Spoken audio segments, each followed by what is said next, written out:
A woman was shot in the vagina and left with life-changing injuries in a sex game gone wrong, a court has heard.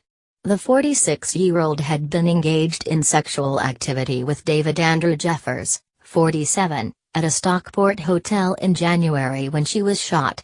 Jeffers admitted possessing a firearm with intent to endanger life and was jailed for 10 years. The two had been engaged in a sex fantasy when the weapon fired, the Crown Prosecution Service said. Greater Manchester Police branded the scene shocking and horrifying. Manchester Minchell Street Crown Court heard the shooting happened at the Britannia Hotel in Dialstone Lane in the early hours of 31st of January. When officers arrived at the scene, they found the victim in a pool of blood and suffering from serious abdominal injuries. She was taken to hospital and required extensive surgery, police said.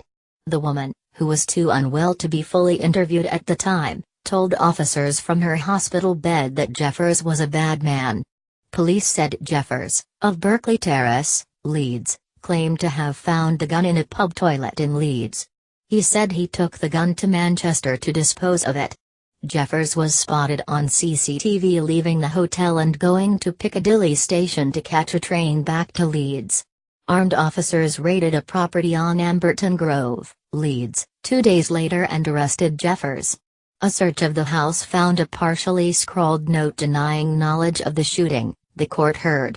DID Inspector Roger Edwards said, "This was a horrifying incident that has left a woman with life-changing injuries that will affect her for the rest of her life." He said the crime was one of the most shocking he had encountered, adding, "Jeffers left the victim badly bleeding in a hotel room, showing no regard for her life. I know that this has been a traumatic time for this woman, having to relive the horror of that day.